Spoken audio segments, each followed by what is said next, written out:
The uncertain future of Russia's independent television network. Our update begins with this report by special correspondent Simon Marks. After weeks of tension behind the scenes, the showdown over Russia's only national independent television station played itself out on Saturday morning. Viewers watching the news on NTV found themselves witnessing the news. Without warning, representatives of Gazprom, Russia's state-owned gas company, had forced their way into NTV's headquarters, located on the 8th floor of the sprawling complex that also houses the country's other two national networks, both state-owned and loyal to the government. Staff arriving for work were told their offices and studios were off limits unless they signed an oath of loyalty to NTV's new managers. After 7 years working for Russia's most vibrant journalistic enterprise, many refused and signed letters of resignation instead. A new team of security guards was installed to ensure the takeover was complete. NTV's anchors, correspondents, producers and technicians left the building, many of them carrying publicity photographs of themselves that had once proudly hung in the network's corridors. By 10 in the morning, NTV was back on air, from the same studios with the same logo, but with a team of anchors and journalists loyal to Gazprom, which claims a controlling stake in NTV after prematurely calling in loans it made to the station's management. A change in tone was evident. The newscast's lead story focused on Russia's Easter celebrations. And last night, in place of its flagship Sunday talk show, the network aired a musical comedy instead. Those journalists remaining loyal to NTV's old management decamped to the studios of a small sister cable network. There they broadcast the story of their demise, but only to the network's small number of subscribers in 69 cities, not the national audience that had been available to them on NTV. After working around the clock, they succeeded in producing a rough and ready edition of the Sunday talk show that had previously been required viewing over on NTV.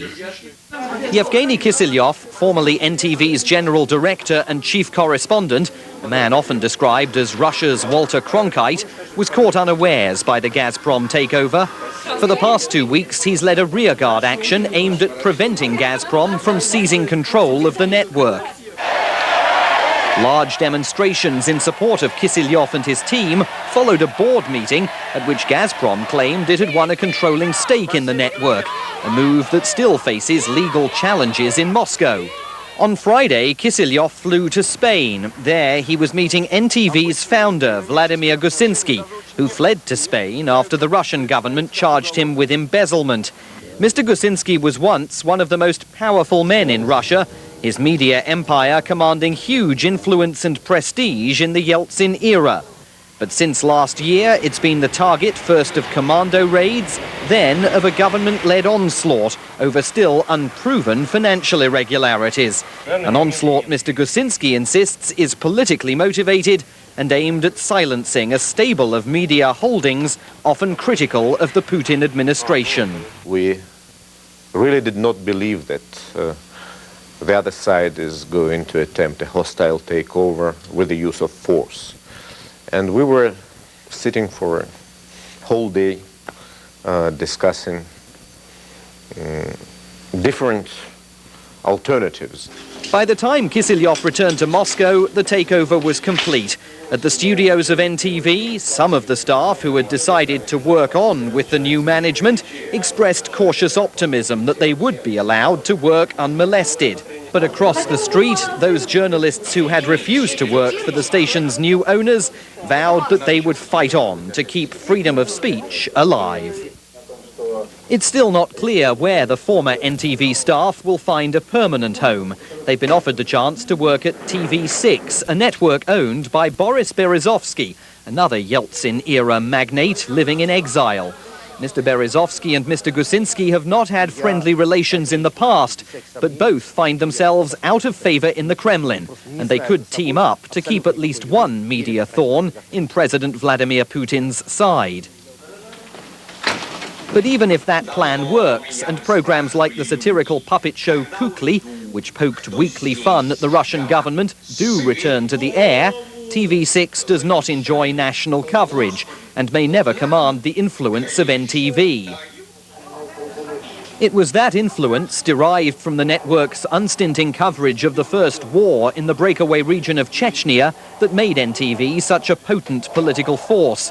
Nevertheless, both the Russian government and Gazprom deny that this weekend's events have anything to do with politics.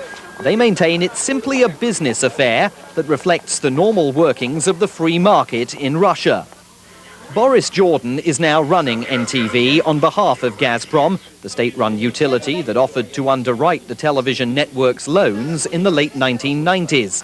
Those loans enabled NTV to weather Russia's financial storms.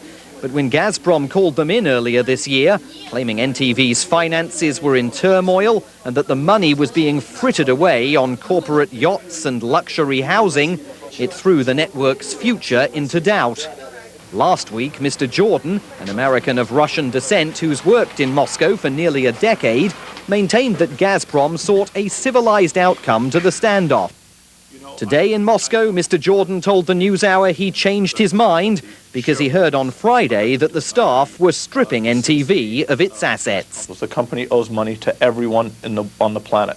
It owes money to its employees, it owes money to its producers, it owes money to banks, it owes money to everyone. The company has not been paying its debts. It's got current debts outstanding of over $100 million. Mr. Jordan insists that he will preserve NTV as a free voice in Russia and that there will be no change in editorial policy. Maybe this is an ambitious goal, but I would like NTV to look like ABC, NBC, or CBS, or Fox. That would be my goal, a real national network of independent broadcasting, independent journalism with professional product. It's an ambitious goal, but it's one that I'm certainly going to try and do. But many liberals in Moscow believe that the managers appointed by Gazprom, like the government to which the utility reports, cannot be trusted to make good on their word. The Russian government has had virtually nothing to say about the weekend's events. President Putin was making a visit to the breakaway region of Chechnya when the drama unfolded in Moscow.